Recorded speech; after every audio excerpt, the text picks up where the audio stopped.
কোন পাপের ফলে গর্ভবতী স্ত্রীদের গর্ভ নষ্ট হয়ে যেতে দেখা যায়? বন্ধুরা, সবাই দেখে থাকবেন যেসব স্ত্রীরা গর্ভবতী হন তাদের মধ্যে কিছু স্ত্রীদের সময়ের আগেই বাচ্চার প্রসব হয়ে যায়, যার ফলে বাচ্চা অনেক সময় মারাও যায়।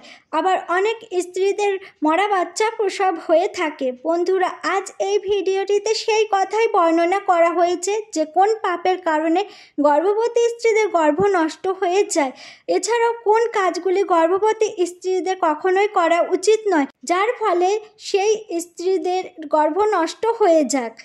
তাই ভগবান বিষ্ণু এই বিষয়ে কোন ব্যাখ্যা বিশ্লেষণ দিয়েছে সেটি একটি মাহাত্ম্যপূর্ণ কথার মাধ্যমে জেনে নেওয়া যাক। সে কোন এক সময়ের কথা। মা লক্ষ্মী দেবী ভগবান বিষ্ণুর পদসেবা করতে করতে ভগবান বিষ্ণুর সাথে কথোপকথনে জিজ্ঞাসা করলেন, পৃথিবী লোকে ভ্রমণে বেরিয়েছিলেন, আর সেখানে গিয়ে দেখেন সেখানের কিছু স্ত্রীরা গর্ভবতী অবস্থায় রয়েছেন। তারা গর্ভধারণ তো করেছে, কিন্তু দেখা যায় কিছু স্ত্রীদের সময়ের আগেই তাদের গর্ভ নষ্ট হয়ে যায়।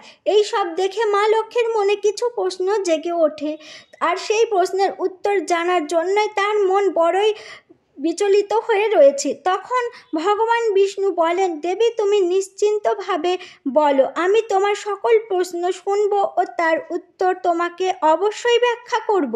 তখন মা লক্ষ্মী দেবী প্রশ্ন জিজ্ঞাসা করলেন, প্রভু, প্রথম প্রশ্ন, কোন কারণের ফলে গর্ভবতী স্ত্রীর গর্ভপাত হয়ে যায় ও গর্ভে থাকা বাচ্চার মৃত্যু হয়?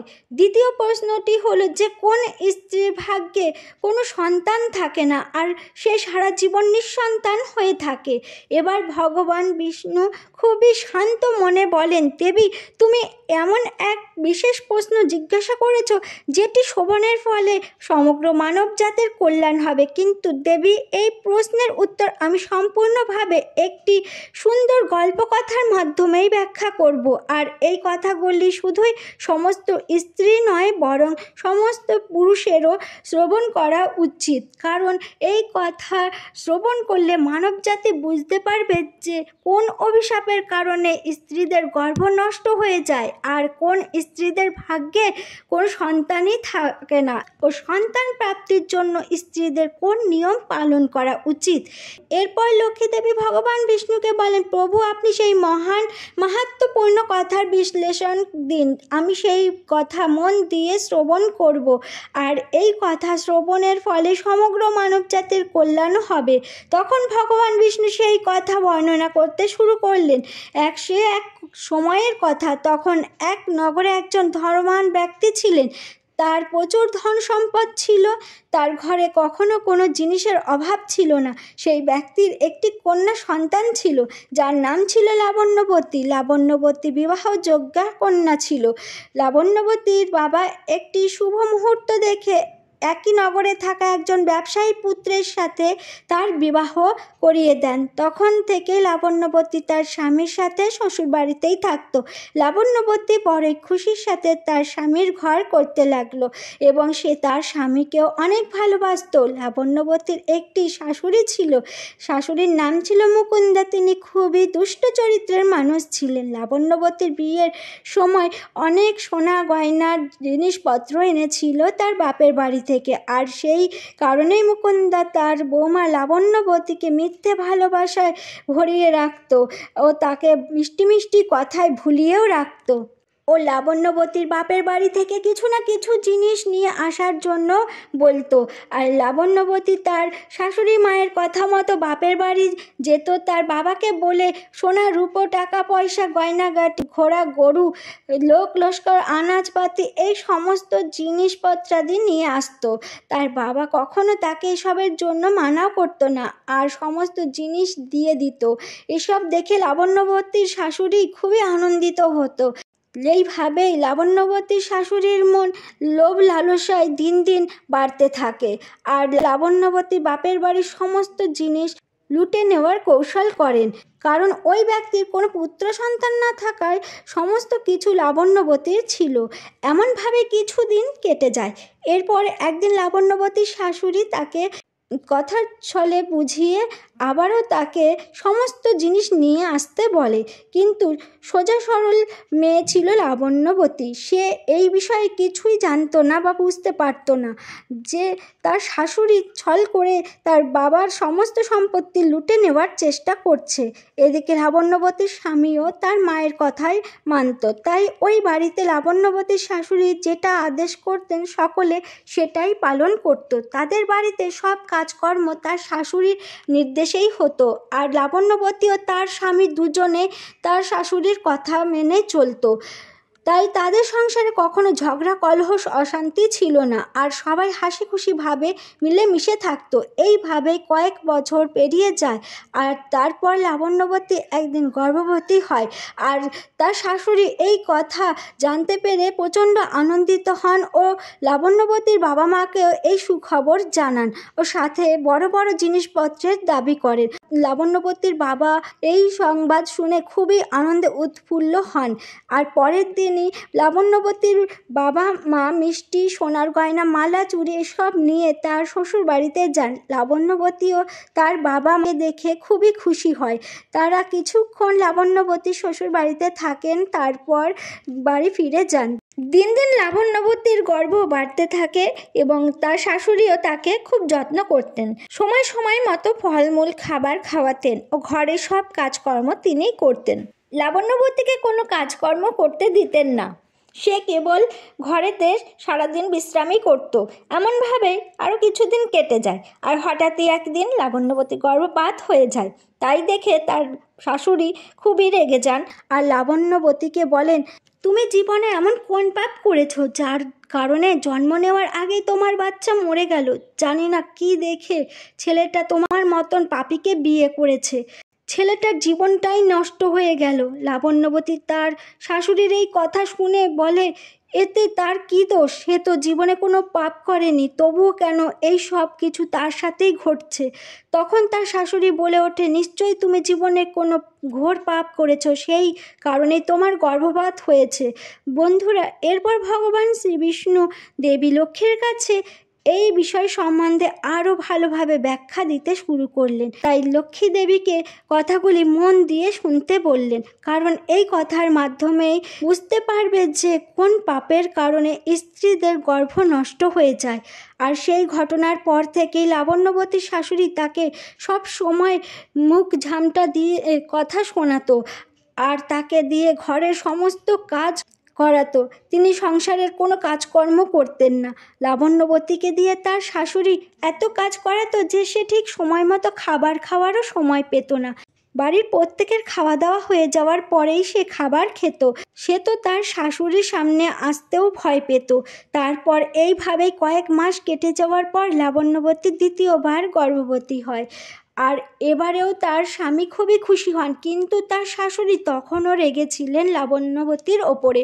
লাবণ্যবতী তার শাশুড়িকে এই কথা জানালে পরে তার শাশুড়ি বলেন, এক বাচ্চাকে তো খেয়েছো, কে জানে এই বাচ্চাটাও বাঁচবে কি না, নাকি আগের বাচ্চার মতো এটাকেও খেয়ে ফেলবে। আর তার শাশুড়ি তাকে মোটে ভরসা করছিল না। তিনি লাবণ্যবতীকে বলেন, নিশ্চয়ই তুমি জীবনে কোনো বড় পাপ করেছো, সেই কারণেই তোমার আগের গর্ভ নষ্ট হয়ে গেছিল। সে তার শাশুড়ির কথা শুনে কিছুই না বলে চুপচাপ দাঁড়িয়ে রইল। দিন দিন লাবণ্যবতীর গর্ভ বাড়তে থাকে, আর সে এই অবস্থায় সংসারের সব কাজকর্ম করত, কিন্তু তাও তার শাশুড়ির মনে তার প্রতি কোনো দয়া হতো না। আর এইভাবেই চলতে চলতে লাবণ্যবতীর গর্ভের বয়স 9 মাস পূর্ণ হয় ও বাচ্চার প্রসবের সময়ও কাছে চলে আসে। আর একদিন হঠাৎ লাবণ্যবতীর এক পুত্র সন্তানের জন্ম হয়। জন্মের পর বাচ্চাটির কোনো কান্নার শব্দ শুনতে না পেয়ে সে বাচ্চাটিকে ভালোভাবে দেখে আর দেখে যে তার মৃত বাচ্চার জন্ম হয়েছে। সে তখন কান্নায় ভেঙে পড়ে আর জোরে জোরে কাঁদতে থাকে। তখন তার কান্নার আওয়াজ শুনে লাবণ্যবতীর শাশুড়ি জানতে পারে যে তার বৌমা আবারও এক মৃত বাচ্চার জন্ম দিয়েছে। তখন তিনি রেগে গিয়ে লাবণ্যবতীকে বলেন, তুমি সত্যিই একজন পাপী স্ত্রী, তাই তো তোমার এই দ্বিতীয় বাচ্চাটিও মরে গেল। তিনি আরও বলতে লাগলেন যে তার আগে থেকেই সন্দেহ ছিল যে অবশ্যই তুমি কোনো বড় ঘোর পাপ করেছো, আর সেই কারণে তোমার দ্বিতীয় বাচ্চাও মারা গেল। আর যদি তুমি এই ঘরেতে বেশি দিন পর্যন্ত থাকো তাহলে তুমি আমার ঘরেরও সর্বনাশ করে দেবে, তাই তোমার আর এই ঘরে থাকা চলবে না। তখন লাবণ্যবতী তার শাশুড়ি মাকে বলে, তবে কোথায় যাবে? তার কাছে তো তার স্বামীই সব কিছু। সে বলল তার স্বামীকে ছেড়ে সে কোথাও যাবে না, সে এই বাড়িতেই থাকবে, দয়া করে তাকে এই বাড়ি থেকে বের করে দেবেন না। সে এই বাড়িতেই থাকবে ও ঘরের সমস্ত কাজকর্ম করবে, কিন্তু দয়া করে তাকে ঘর থেকে বের করে দেবেন না, কারণ সে তার স্বামীকে ছেড়ে এক মুহূর্ত থাকতে পারবে না। তখন তার শাশুড়ি মা বলে, শোনো পাপিনী, তুমি যদি তোমার স্বামীকে ছেড়ে না থাকতে পারো তাহলে যেখানে খুশি গিয়ে মরো, কিন্তু তোমার এই বাড়িতে আর এক মুহূর্তও থাকা চলবে না।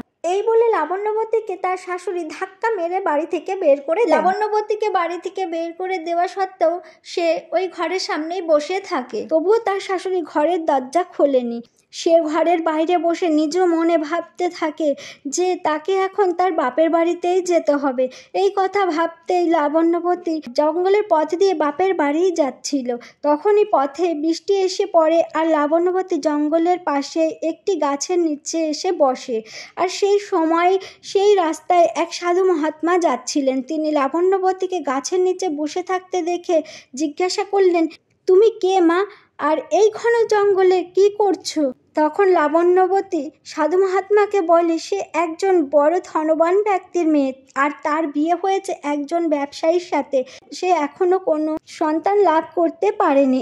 একবার গর্ভবতী হয়েছিল, কিন্তু সেই গর্ভ নষ্ট হয়ে যায়। আবার যখন সে দ্বিতীয়বার গর্ভবতী হয় তখন তার বাচ্চা জন্ম হয়েই মারা গেছে।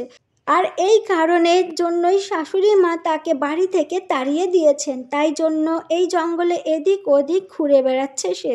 এবার মনিবর, আপনি কোনো উপায় বলুন যেটা পালন করলে সন্তানের লাভ করা যাবে। সাধু মহাত্মা লাবণ্যবতী সব কথা শুনে বলেন, তুমি চিন্তা করো না মা, তোমাকে সন্তান লাভের উপায় জানাবো। যদি তুমি এই নিয়মটি পুরো ভক্তি ও নিষ্ঠার সাথে পালন করো তাহলে তুমি অবশ্যই সন্তানের জন্ম দিতে পারবে। এবার যেই নিয়মটি তোমাকে বলবো সেটি ভালোভাবে মন দিয়ে শোনো। প্রথমত, কোনো স্ত্রীর মাসিক ধর্ম চলাকালীন তার স্বামীকে স্পর্শ করা বা সম্পর্ক করা উচিত নয়। এর ফলে সন্তান গর্ভেই নষ্ট হয়ে যায়। গর্ভধারণ করা স্ত্রীকে ভগবানের পূজা অর্চনা, নাম ধ্যান করা উচিত। মুখের চেহারায় সব সময় হাসি খুশি থাকতে হবে। গর্ভবতী স্ত্রীরা কখনো দুঃখী ও হতাশা মনে থাকা উচিত নয়, কারণ দুঃখী থাকলে সন্তানের ওপর খারাপ প্রভাব পড়ে। আবার গর্ভবতী স্ত্রীকে কখনো অন্যদের বাড়ি থেকে দেওয়া খাবার খাওয়াও উচিত নয়, নিজেদের বাড়ির খাবারই গ্রহণ করা ভালো। একজন গর্ভবতী স্ত্রীকে কখনোই ভয় পাওয়ার মতো কিছু দেখা উচিত নয়, এতে গর্ভে থাকা সন্তানের ওপর দুষ্প্রভাব ফেলে। গর্ভবতী স্ত্রীকে সর্বদা ভালো ও স্বাস্থ্যসম্মত খাবার খেতে হবে, তবেই গর্ভের সন্তান উত্তম ও গুণবান হবে। যেই গর্ভবতী স্ত্রী এই সব নিয়মগুলি পালন করে সে সুসন্তান লাভ করতে পারে, আর যেই সব গর্ভবতী স্ত্রীরা এই সব নিয়মগুলি পালন করে না তাদের গর্ভ নষ্ট হয়ে যায়। এবার সাধু মহাত্মা সেই সন্তান লাভের আসল উপায়টির কথা লাবণ্যবতীকে জানালেন আর বললেন, তুমি যদি মন দিয়ে এই কথাগুলি শোনো তাহলে অবশ্যই তুমি সুনিশ্চিতভাবে সুসন্তানের মা হতে পারবে।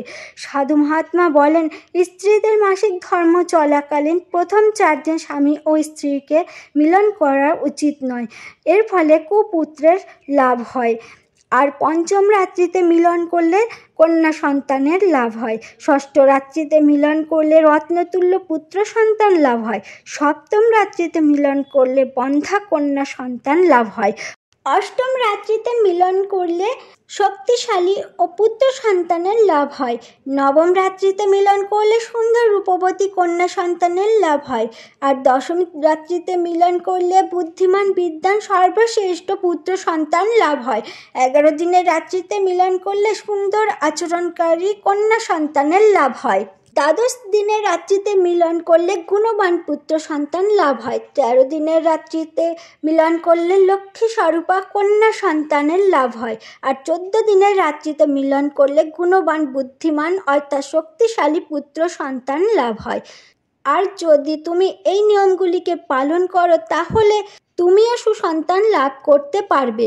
তারপর সাধু মহাত্মা তার কথা সমাপ্ত করলেন ও সেই স্থান থেকে চলে গেলেন।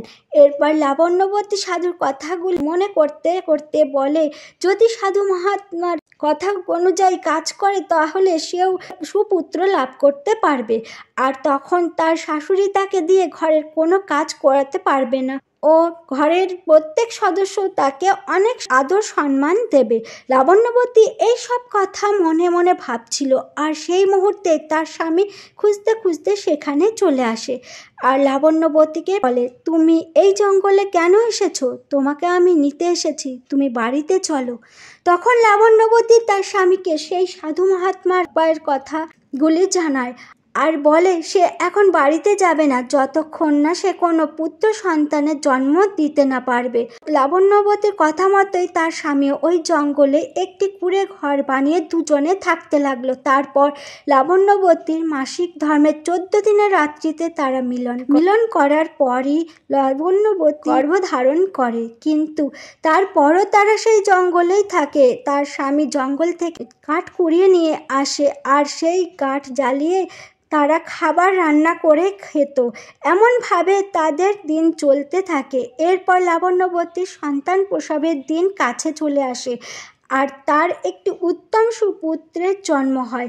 আর পুত্র লাভের ফলে লাবণ্যবতীর স্বামীও খুবই আনন্দিত হন ও লাবণ্যবতীকে বাড়ি ফিরে যাওয়ার জন্য বলে। তার স্বামী বলেন, তোমার শাশুড়ি সন্তান না হওয়ার কারণেই বাড়ি থেকে তোমাকে বের করে দিয়েছিলেন, আর এখন তো তোমার সন্তানও হয়েছে। এই দেখে তোমার শাশুড়ি খুবই খুশি হবেন। এরপর তারা দুজনে একসাথে সন্তান কোলে নিয়ে বাড়ি ফিরে আসে। লাবণ্যবতীর একটি পুত্র সন্তান হয়েছে দেখে তার শাশুড়ি ভীষণ খুশি হন ও জিজ্ঞাসা করেন, তোমার পুত্র সন্তান কিভাবে হলো?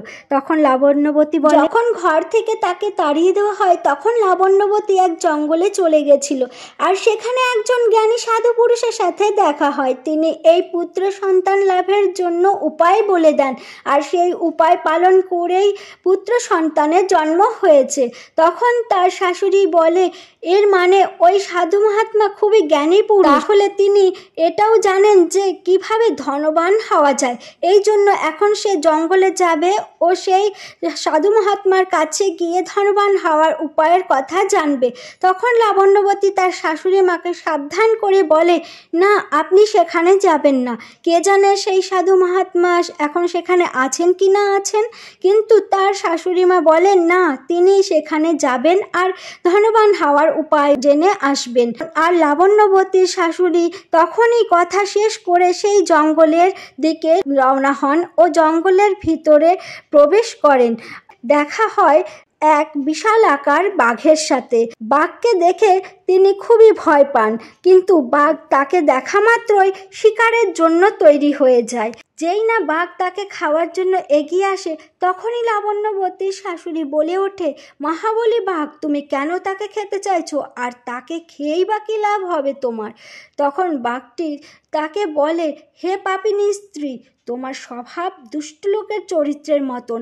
আমি তোমার স্বভাবের জন্য তোমাকে ভক্ষণ করব। এই বলেই বাঘটি তার ওপর ঝাঁপিয়ে পড়ে তাকে খেয়ে ফেলে ও তার মৃত্যু হয়। এবং সেই স্থানে যমরাজের 2জন দূত এসে হাজির হয় আর তাকে নিয়ে গিয়ে যমলোকে গিয়ে পৌঁছায়। সেখানে যমরাজের সামনে নিয়ে গিয়ে তাকে দাঁড় করায়। আর চিত্রগুপ্ত তৎক্ষণাৎ ওই স্ত্রীর পুরো জীবনের হিসাব মিলাতে শুরু করে। আর সমস্ত হিসাব নিকাশ করার পরে চিত্রগুপ্ত বলেন, ধর্মরাজ, এই স্ত্রী তো জীবনে বেঁচে থাকা অবস্থায় অনেক পাপ করেছে। এই স্ত্রী তার বৌমার ওপরে অনেক অত্যাচার করেছে। তার বৌমা গর্ভবতী অবস্থায় থাকা সত্ত্বেও ঘরের সমস্ত কাজকর্ম তাকে দিয়েই করাতো। আবার এর বৌমার দ্বিতীয় সন্তানের মৃত্যু হয়েছিল তখন এই স্ত্রী তার বৌমাকে ধাক্কা মেরে ঘর থেকে বের করে দিয়েছিল। চিত্রগুপ্তের এই কথা শুনে যমরাজ ওই স্ত্রীর ওপরে প্রচণ্ড রেগে গেলেন আর দূতেদের তিনি আদেশ করলেন যেন ওই স্ত্রীকে নরকে ফেলে দেওয়া হয়। এরপর ভগবান বিষ্ণু মা লক্ষ্মী দেবীকে বললে, বুঝলে দেবী, লাবণ্যবতীর শাশুড়ি তার কর্মের শাস্তি পেয়েছে, আর লাবণ্যবতী গর্ভধারণের জন্য সাধুর বলা নিয়মের সঠিক ভাবেই পালন করেছিল, যার ফলে সে সুসন্তান লাভ করতে পেরেছিল। এইভাবে যদি কোনো ব্যক্তি ওই সাধুর বলা উপায়গুলি নিয়ম অনুসারে পালন করে তবে সেও সুসন্তান লাভ করতে পারবে। তখন মা লক্ষ্মী দেবী ভগবান বিষ্ণুকে বলেন, কোন স্ত্রী যাদের ভাগ্যে পুত্র সন্তান থাকে না, আর তারা জীবনে এমন কোন পাপ কর্ম করে যার ফলে তাদের পুত্র সন্তান লাভ করা থেকে বঞ্চিত থাকতে হয়, আর পুত্র সন্তান লাভ করার জন্য তাদের কি করা উচিত? এই প্রশ্নের উত্তরে ভগবান বিষ্ণু বলেন, তারা হলো সেই সব স্ত্রী যারা তাদের স্বামীর সাথে সর্বক্ষণ লড়াই ঝগড়া করে থাকে আর ঘরের সমস্ত কাজকর্ম নিজেদের খেয়াল খুশি মতো করে ও নিজেদের স্বামীদের আদর যত্ন ও সম্মান করে না। এমন স্ত্রীদের ভাগ্যে কখনোই পুত্র সন্তানের প্রাপ্তি হয় না। আর এমন স্ত্রীরা যদি সন্তান লাভ করতে চায় তাহলে আগে তাদের স্বামীদের সম্মান করতে হবে ও তাদের মানতে হবে ও কথা শুনতে হবে। ঘরের ভিতরে ঝগড়া লড়াই কলহ করা চলবে না। তো স্ত্রীরা যদি এই সব নিয়ম পালন করে তবে তারা পুত্র সন্তানের লাভ করতে পারবে। বন্ধুরা, আজকের এই মাহাত্ম্যপূর্ণ কথাগুলির ব্যাখ্যা আপনাদের কাছে কেমন লেগেছে অবশ্যই কমেন্টের মাধ্যমে জানান ও লিখুন। জয় ভগবান শ্রী বিষ্ণুর জয়, জয় মা লক্ষ্মীর জয়।